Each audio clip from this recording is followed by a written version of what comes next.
I want to talk a little about that dynamic that was between them. How was it kind of crafting this game? Same dynamic. The same dynamic you two have? I kind of imagined it. I can kind of see it, you know? It's there. But how was that, you know, kind of building this dynamic between these two characters? Well, we started with the dynamic, right? When we found Chloe Fraser as the character that we wanted to pursue, we thought about, you know, who to pair her up with. Yeah.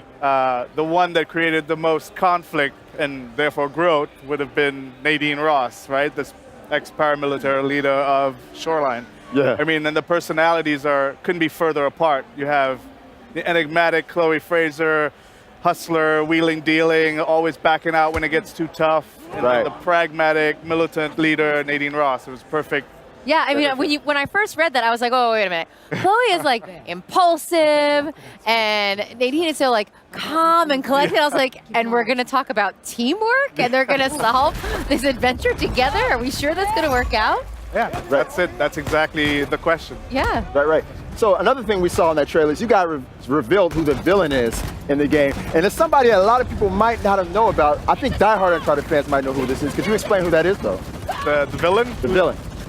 Well, the villain's Assav. Assav is this insurgent leader who's basically, you know, creating turmoil in India right now. And he also has entitlement to these lands, at least he thinks he does. There's two factions of the old empire, the old kings and the new king, which was a more progressive king. And Usman, who plays the character Assav, he's an amazing actor, did a really good job of bringing Assav to life, which is he believes in the old king. He believes in the purification of this this establishment and wanting to gain back these lands for himself. Right.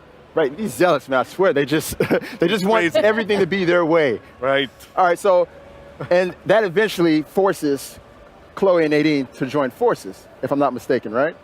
Yeah, Well, they're after the Tusk of Ganesh, which is you know, we always base our Uncharted on some seed of, you know, history. So the Hoysala Empire, which is a real thing, and we Unchartedify you know, the ruins and bring a little, you know, there's like such a rich cultural history in India, and we blow it up to, you know, to 11, you know, these giant statues of Ganesh that you see in the trailer, and so the setting just is everything Uncharted is there, and we have, you know, the Jeep is back. Chloe's the best driver in the business, so she's there, and we're pushing on exploration a little more in this game, kind of evolving it from the past games and just providing more player choice throughout.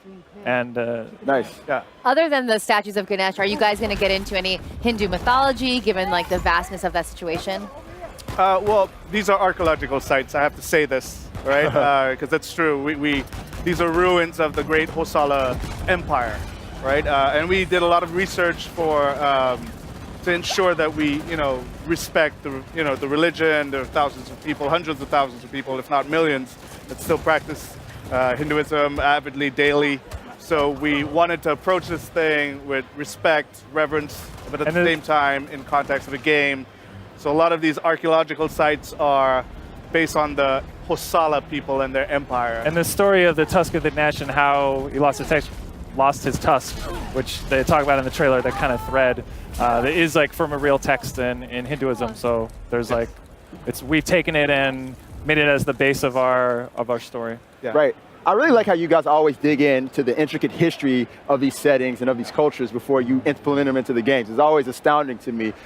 So I want to talk a little bit about the fact that this is the first Uncharted expansion, standalone expansion in history. You guys have never really done anything like this. What led you to this point right here? Well, we explored many storylines. After we finished the Nathan Drake story, right, we were done with Nathan Drake. We were done. Oh. We wrapped it up. Broke her heart. Right. Broke her heart, Right. man. My boyfriend's gone. It's fine. No, I'm very excited for this one. Yeah, well, we explored many different, because we have such a vast cast to pull from. We went down a few different storylines. We went through the Sullivan storyline. Even Cutter came back up. Yeah. And we were messing We were around. talking about that. We want to talk more about Cutter before this show. We're going to.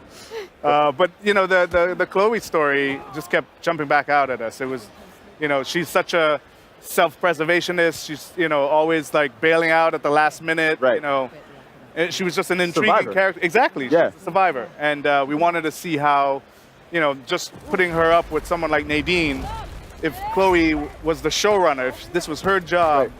how would she fare? What would she stand to lose now that she has everything to lose? Right. Would she go all the distance? Would she complete the task? So these were the questions we started with that led to the Right. Lost Legacy. That's the one similarity I can see between the both of them. Is they're both kind of survivors. I kind of got that vibe from Nadine in Uncharted 4. Yeah. The way she was, you could tell she really didn't like Wraith, but she was working with them because Yeah. it was for her betterment, Of course. And it was kind of the same thing with Chloe and Drake in Uncharted 2. So I really like that. Yeah. All right, so I'm a big multiplayer fan.